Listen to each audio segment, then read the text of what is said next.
오늘은 이제 골로새서 강의 이제 11번째 시간입니다. 오늘은 골로새서 2장을 들어가는데요. 본문 1절과 2절 두 구절만 여러분들과 함께 나누면서 제가 강의하도록 하겠습니다. 제목은 1절 말씀에 나와 있는데요. 얼마나 큰 싸움을 싸우고 있는지 너희가 알기를 내가 원하노라 라고 이렇게 제가 정했습니다. 그리고 부제는 바울이 기도의 영적 전쟁을 통해 골로새 교회 성도들에게 나타나기를 원했던 네 가지 원리들이라는 이런 부제를 가지고 오늘 하나님의 말씀을 살펴보기를 원합니다. 자, 본문 1절 말씀을 우리 다시 한번 보겠습니다. 내가 너희와 라오디게아에 있는 자들과 육신으로 내 얼굴을 보지 못한 자들을 위해 얼마나 큰 싸움을 싸우고 있는지 너희가 알기를 내가 원하노니. 여기 본문 1절에서 사도 바울은 골로새와 라오디게아 교회 두 교회 성도들에게 개별적인 권면을 시작하면서 자신의 이제 마음을 전하고 있습니다. 여기서 바울은 그들에 대해서 육신으로 내 얼굴을 보지 못한 자들이라고 이렇게 표현을 하면서 그곳에 있는 성도들을 한 번도 보지 못했음을 이렇게 시사하고 있습니다. 또한 이 말 속에는 그들을 직접 방문하지 못하는 바울의 안타까운 심정도 담겨 있습니다. 바울은 에바브로에게서 골로새를 비롯하여 그 주변 지역에 세워진 교회들이 철학과 헛된 속임수와 같은 잘못된 가르침에 들어와 노력함으로써 사람들의 전통과 세상의 유치한 원리들을 따르고 그리스도를 따르지 못하게 하는 위기에 직면해 있다는 소식을 골로새 2장 8절에서 들었다라고 이제 전하고 있습니다. 그리하여 이제 바울은 골로새 및 그 주변 지역 교회 성도들이 바른 신앙을 수호하도록 기도하는 것을 그치지 않고 있었다라고 골로새 1장 9절에서 이렇게 이제 밝히고 있습니다. 그러므로 바울에게는 그런 골로새 교회를 속히 방문하는 열망이 분명히 있었을 것이라고 저는 그렇게 믿고 있습니다. 왜냐하면 우리가 지난날 바울의 삶을 이제 돌이켜 보게 보면 그는 이러한 위기에 처한 교회를 한 번도 그냥 지나친 적이 없었기 때문입니다. 골로새서가 쓰여지기 약 몇 년 전에 고린도 교회의 경우 여러 가지 이제 문제들이 있었다는 것을 저희들이 잘 알고 있습니다. 그때 바울이 어떻게 했는지 아십니까? 물론 서신을 보냈고요. 또한 디도나 디모데를 보내어서 이 고린도 교회의 문제를 해결하도록 애쓰기 위해서 도왔습니다. 그러나 그는 그것으로 그치지 않았고 그는 친히 고린도 교회를 방문해서 그 문제를 해결하고자 노력했다는 것을 우리가 알고 있습니다. 이와 같이 바울은 교회의 유익과 안위를 위해서라면 두 발 벗고 뛰어다녔습니다. 그런데 고린도 교회뿐만이 아니라 여기 골로새 교회에 문제가 있다는 소식을 듣게 된 바울은 동일한 마음이 있었지만 그곳에는 갈 수가 없었다는 점입니다. 왜 그랬을까요? 그 이유는 여러분들이 잘 아시는 것처럼 당시 바울은 로마 감옥에 갇혀있는 상태였기 때문입니다. 그는 가고 싶어도 가지 못하는 상태였던 것입니다. 그래서 그는 직접적인 방문 대신에 차선책으로 이 골로새서라는 서신을 기록해서 그 성도들에게 보내게 된 것이라고 봅니다. 이처럼 때로는 우리가 어쩔 수 없이 선택한 차선책이 하나님으로 인해 최선책이 될 수 있다는 것을 보실 필요가 있습니다. 주의 일을 하는 데 있어서 불가피하게 우리가 차선책을 선택하더라도 낙심하지 마시기 바랍니다. 오히려 그 가운데 하나님의 섭리와 역사하심이 있을 수가 있습니다. 우리에게 중요한 것은 우리가 생각한 최선책만을 고수하는 것이 아니라 우리가 현재 할 수 있는 것을 최선을 다해 우리가 열심을 다해서 행하되 그 나머지는 오직 하나님께 맡겨드리는 것입니다. 그럴 때 모든 것이 합력하여 선을 이루는 하나님의 역사가 일어날 줄을 믿는 여러분들이 되시기를 바랍니다. 그래서 로마서 8장 28절에 이렇게 말합니다. 우리가 알거니와 하나님을 사랑하는 자들 곧 그분의 목적에 따라 부르심을 받은 자들에게는 모든 것이 합력하여 선을 이루느니라. 우리 눈에 당장은 좋아 보이지 않습니다.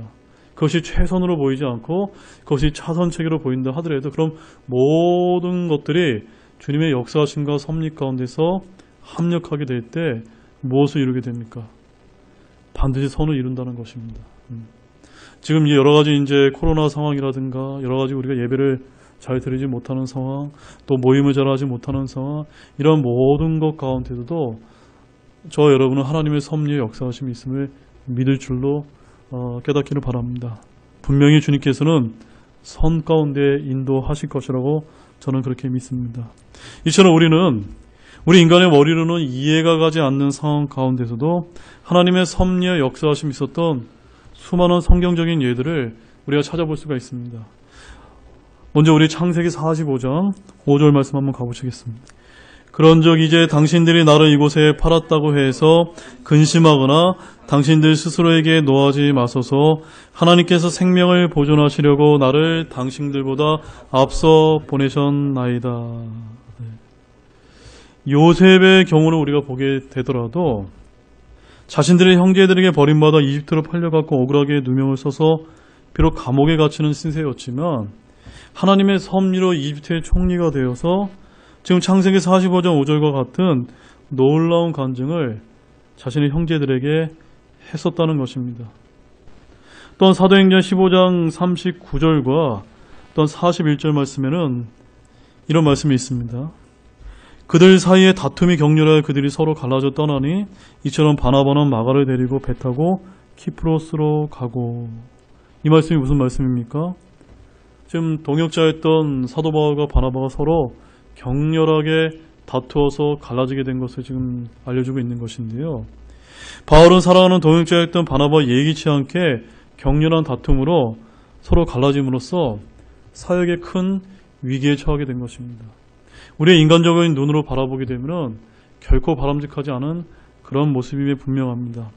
그렇지만 이 사건도 마찬가지로 하나님의 섭리로 신라와 함께 사도 바울은 2차 전도여행을 계속 수행을 할 수가 있었고, 사도행전 16장을 보게 되면 빌립보 지역에서 감옥 간수에게 복음을 전함으로써 오히려 빌립보의 지역교회가 세우게 되는 놀라운 계기가 되기도 했다는 점입니다. 그래서 고린도전서 15장 58절 말씀 한번 가보시겠습니까? 그러므로 내 사랑하는 형제들아 너희는 굳게 서서 흔들리지 말고 항상 주의를 넘치게 하라.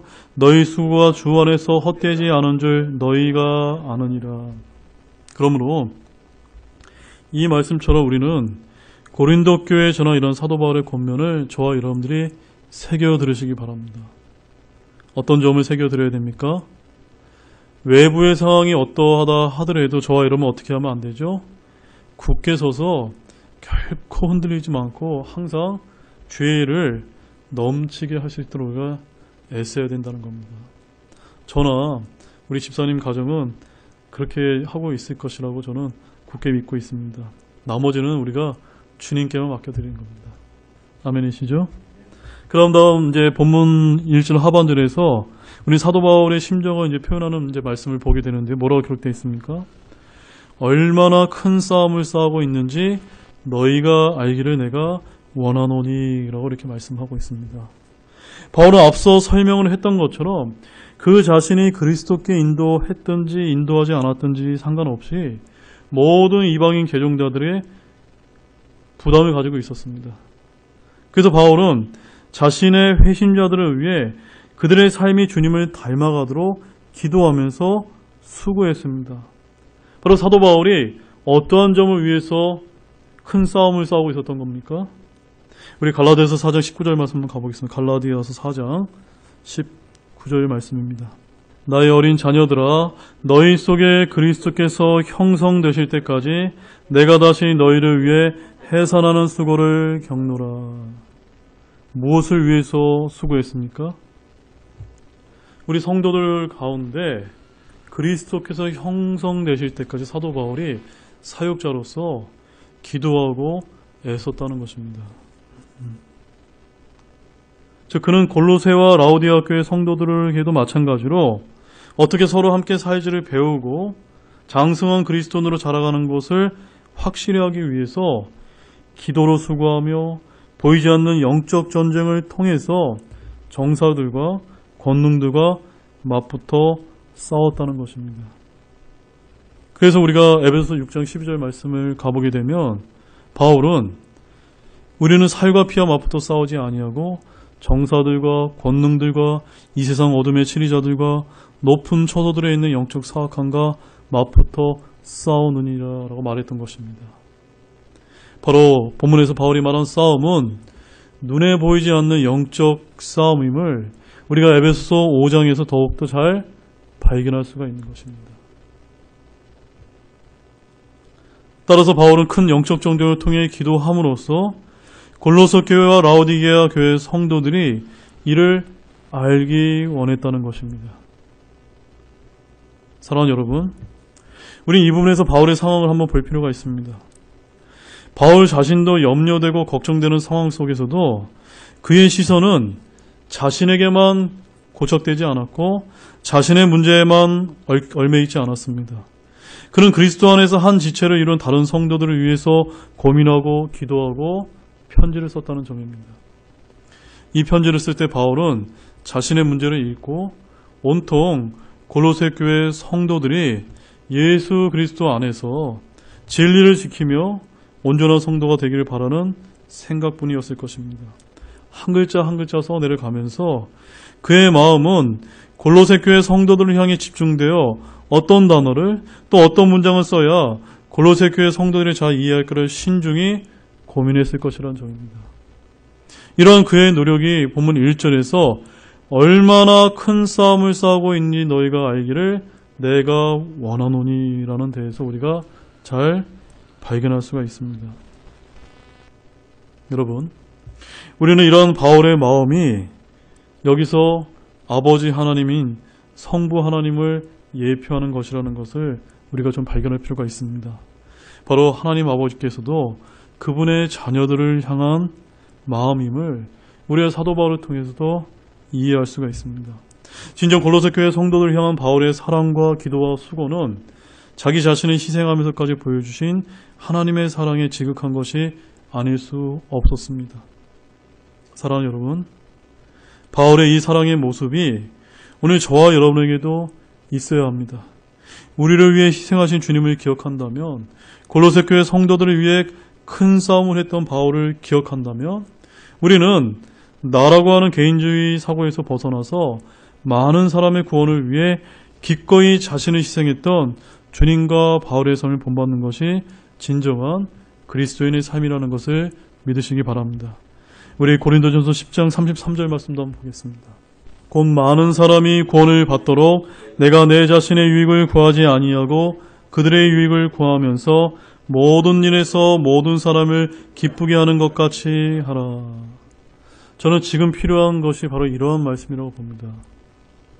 우리가 복음을 전할 수 있는 수월한 상황이 되었을 때보다 지금처럼 복음을 전하기 어려운 상황이 되면 될수록 오히려 저희가 더욱더 내 자신의 유익을 구하지 않고 우리가 더욱더 많은 사람들이 구원을 받을 수 있도록 우리의 삶을 기꺼이 드려야 되지 않을까, 이렇게 생각이 되어집니다. 자, 아무튼 본문 1절에서는 사도 바울이 자신의 얼굴을 보지 못한 이런 골로새 교회와 라오디게아 교회 성도들을 향해서 자신이 얼마나 큰 영적 싸움을 하고 있는지를 알기를 원한다고 이제 그런 사실을 이제 1절에서 밝힌 다음에 본문 2절에서는 이제 다음과 같이 말씀을 하고 있습니다. 2절 한번 보겠습니다. 이것은 그들의 마음이 위로를 받고 사랑 안에서 함께 결합되어 깨달음에서 오는 충만의 확신의 모든 부요함에 이르며 하나님과 아버지와 그리스도의 신비를 인지하는 데 이르게 하려 함이라. 앞서 바울은 직접 얼굴로 본 적이 없었지만 그리스도 안의 지체들을 위한 큰 영적 싸움으로 사랑과 기도와 수고로 하고 있었다고 했던 말씀을 여러분들이 주목할 필요가 있습니다. 왜 그렇게 했을까요? 바울이 골로새 교회 성도들에게서 다음에 4가지 원리들이 나타나게 하려 했다는 점입니다. 자, 첫 번째 원리는요, 그들의 마음이 위로를 받게 하기 위함이었다는 겁니다. 바로 이것이 이 편지를 읽고 듣는 그들에게 먼저 첫 번째 원리로서 마음이 위로를 받게 되었을 것이라는 점입니다. 저와 여러분도 누군가가 우리를 위해 기도하고 있다는 것이 큰 위로가 될 때가 많이 있습니다. 출애굽기에서 모세는 여호수아를 대장으로 보낸 전쟁에서 산에 올라가 기도한 적이 있었습니다. 그의 손이 올라가게 되면 이겼고 내려가면 지게 되었습니다. 이처럼 모세의 기도가 이스라엘의 전쟁의 승리를 가져다 주는 결정적인 역할을 했음을 성경이 보여준 바 있습니다. 이것을 통해서 오늘도 마찬가지로 선교 현장과 목회 현장 등에서 사역자들과 또는 선교사들을 위해서 기도하는 것이 누군가의 중보기도가 큰 영향을 가져왔음을 바라볼 필요가 있습니다. 사역자 한 사람의 헌신도 중요하지만 여러분 각자의 기도가 더욱더 중요할 수 있다는 것을 결코 잊지 않는 여러분들이 되기를 바랍니다. 따라서 바울이 그들을 위해 기도했고 큰 영적 싸움을 통해 수고하고 있다는 것을 그들의 마음이 위로를 받을 만한 것이었다는 점입니다. 자, 두 번째 원리는 무엇일까요? 사랑 안에서 함께 결합되었다는 것입니다. 두 번째 원리로 그들의 마음이 위로를 받으면 물론 서로 사랑 안에서 함께 결합될 수 있었던 것입니다. 자, 우리 고린도전서 1장 10절 말씀 한번 가보십시오.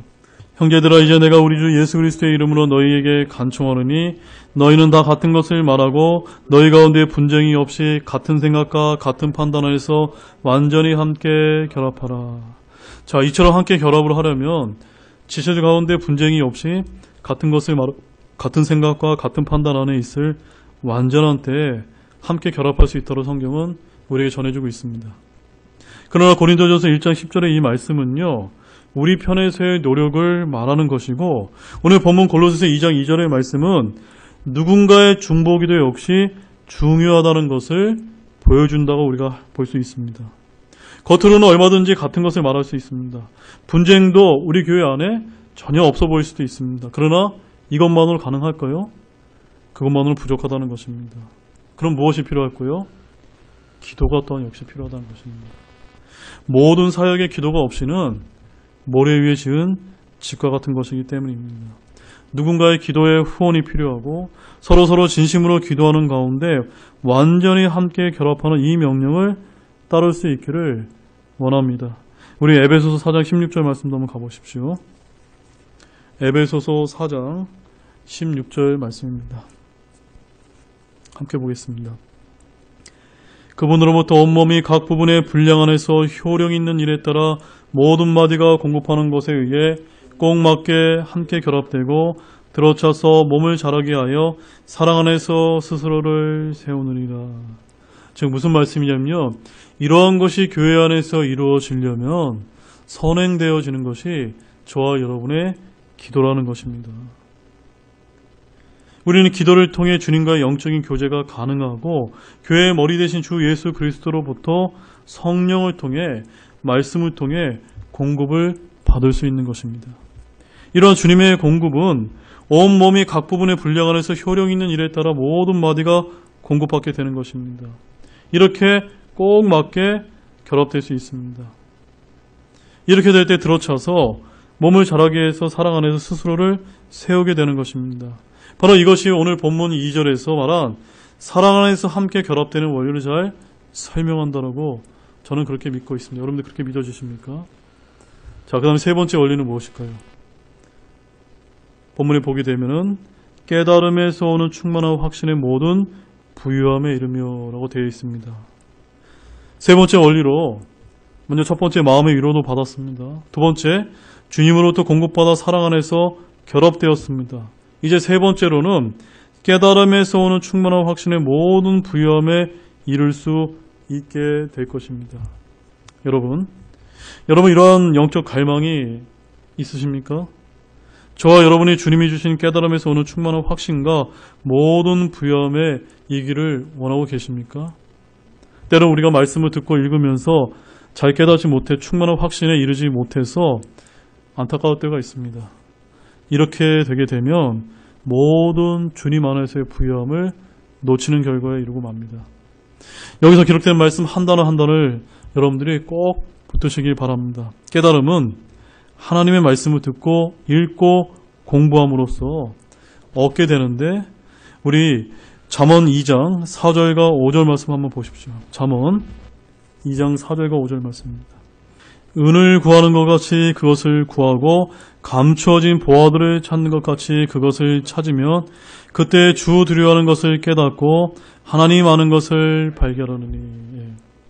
가만히 이렇게 있으면 기도하지 않고 또한 교회 나와서 예배에 참여하지 않고 또 지체들과의 어떤 사랑의 교제를 나누지 않고 우리가 또 성경 말씀에 있는 진리를 구하는 것처럼 또 보석을 구하는 것처럼 우리가 애쓰지 않으면 또 찾지 않으면 결코 깨닫지 못하고 하나님 아는 것을 발견하기가 쉽지 않은 것입니다.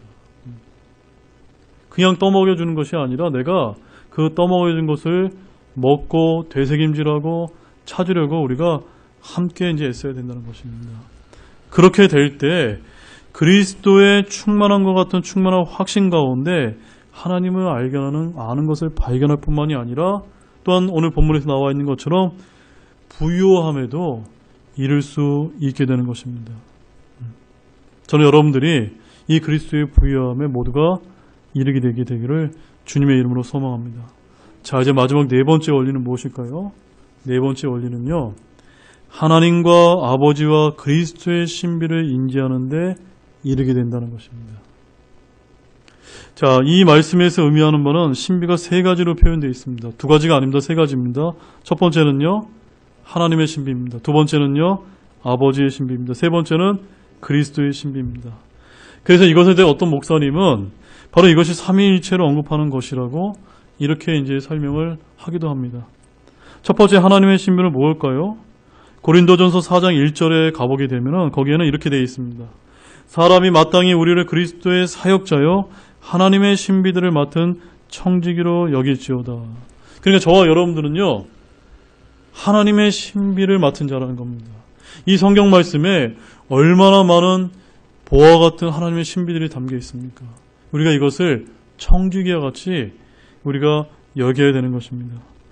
또한 계시록 10장 7절 말씀에서도 일곱째 천사가 음성을 내는 날에, 즉 그가 나팔을 불기 시작할 때에 하나님의 신비가 그분께서 자신의 종 대언자들에게 밝히 드러내신 것 같이 이루어지리라 하더라라고 이렇게 두 군데에서 하나님의 신비에 대해서 언급하고 있습니다. 자, 두 번째는 아버지의 신비인데요. 아버지의 신비는 무엇을 의미하는 걸까요? 이 아버지 하나님의 신비는 골로새서 2장 2절에서만 언급되는 아주 독특한 표현입니다. 그렇지만 사실 아버지의 신비에 대해서 어떤 목사님께서 디모데전서 3장 16절과 이사야서 9장 6절을 근거로 해서 정의하시며 이것이 골로새서 본문에 다시 언급되고 있는 것으로 이제 설명을 한 적이 있는데요. 저는 이런 해석이 타당하다고 생각합니다. 자, 우리 이사야서 9장 6절 말씀 한번 가보겠습니다. 이는 한 아버지가 우리에게 태어났고 한 아들을 우리에게 주셨는데 그의 어깨는 정권이 놓이고 그의 이름을 놀라우신 이 좋은 자 강하신 하나님 영존한 아버지 평화의 통치자라 할 것이기 때문이라. 자, 이사야서 9장 6절 말씀 누구를 가리키는 말씀일까요? 바로 예수 그리스도 아들 하나님을 가리키는 말씀인데 여기서 영존하는 아버지라고 하는 표현을 잘 보시기 바랍니다. 바로 예수님께서 또한 누구라고 호칭되고 있습니까? 영존하는 아버지라는 겁니다. 바로 이 말씀 무슨 말씀이냐면요, 아버지의 신비라는 것은 아버지가 아들이 되셨고 아들이 아버지이셨다는 그런 신비를 알려주고 있는 것입니다. 바로 삼위일체의 그런 신비를 소개하고 있는 것입니다. 마지막으로 세 번째는 그리스도의 신비인데요. 영어로는 The Mystery of the Christ라는 이 표현은요, 신약에만 3번이 등장하는데 오늘 본문 말씀과 또는 골로새서 4장 3절에서 2번, 나머지는 에베소 3장 4절에만 나오는 표현입니다. 우리는 에베소서 3장 4절에서 그리스도의 신비라고 불리는 이 신비가 무엇인지를 우리가 에베소 3장 1절과 9절에 정의되어 있음을 보게 되는데, 먼저 우리 에베소 3장 4절의 표현을 한번 보겠습니다. 그것으로 말미암아 너희가 읽을 때 그리스도의 신비에 대하여 내가 알고 있는 바를 깨닫게 되리라. 그러니까 사도 바울은요, 골로새서는 물론 에베소서에서도 저와 여러분들이 그리스도의 신비를 깨닫게 되기를 원하고 있다라고 계속해서 밝히고 있습니다. 이것이 무엇입니까? 그것은 6절 말씀에 나와 있습니다. 이 신비는 곧 복음으로 말미암아 이방인들이 그리스도 안에서 동료 상속자가 되고 같은 몸에 속하게 되면 그분의 약속에 참여하는 자가 된다는 것이라. 어렵지 않으시죠? 그대로 말씀이 말씀으로 풀어주고 있습니다. 그 다음에 에베소 3장 9절도 한번 읽어보십시오. 또 예수 그리스도의 모든 것을 창조하신 하나님 안에 세상이 시작된 이유로 감추어져 놓은 이 신비에 참여하는 것이 무엇인지 모든 사람들이 보게 하려 하심이라. 바로 그리스도의 신비라는 것은요, 세상이 시작된 이유로 감추어져 왔던 것인데 오늘날 저와 여러분들에게, 오늘날 이 그리스도인인 신약 성도들에게는 아주 밝히 보여주고 있다는 겁니다. 그래서 우리 같은 이방인들이 복음으로 말미암아 예수 그리스도 안에서 무엇이 되는 겁니까? 동료 상속자가 되고 그분의 몸과 약속에 참여하게 되는 신비라고 이렇게 설명하고 있습니다. 이것이 무슨 신비입니까? 그리스도의 신비다. 바로 하나님의 신비, 아버지의 신비, 이 그리스도의 신비를 아는 데까지 이르게 되기를 원하면서 사도 바울은 기도로서 영적 전쟁을 통해서 싸웠다라고 지금 설명을 하고 있습니다. 결론을 맺겠습니다. 오늘 바울은 1절과 2절 말씀을 통해서 영적 전쟁에서 기도가 얼마나 중요한지를 지금 우리에게 알려주고 있습니다. 바로 그것을 통해 비록 육신으로 서로 볼 수는 없었지만 골로새 교회 성도들에게 나타나기를 원했던 4가지 원리들을 크게 밝히고 있습니다. 첫 번째 무엇이었습니까? 그것은 바로 위로를 받는 것입니다. 두 번째는요, 사랑에서 함께 결합되는 것입니다. 세 번째는요, 깨달음에서 오는 충만의 확신에 모든 부유함에 이르는 것입니다. 네 번째는요, 하나님 아버지와 그리스도의 신비를 인지하는데 모두가 이르는 것이었습니다. 저 역시도 마찬가지입니다. 저 역시도 사역자로서 오늘날 우리 교회 성도 여러분들이 얼마나 많은 어려움과 고통 가운데 있습니까? 그런 여러분들을 위해서 저도 동일한 마음으로 사도바가 같은 심정으로 여러분을 위해서 기도하고 있습니다. 여러분들의 삶 가운데 이런 4가지의 원리가 모두 나타나게 되기를 정말로 주님의 이름으로 축원을 드립니다. 기도가 마치겠습니다.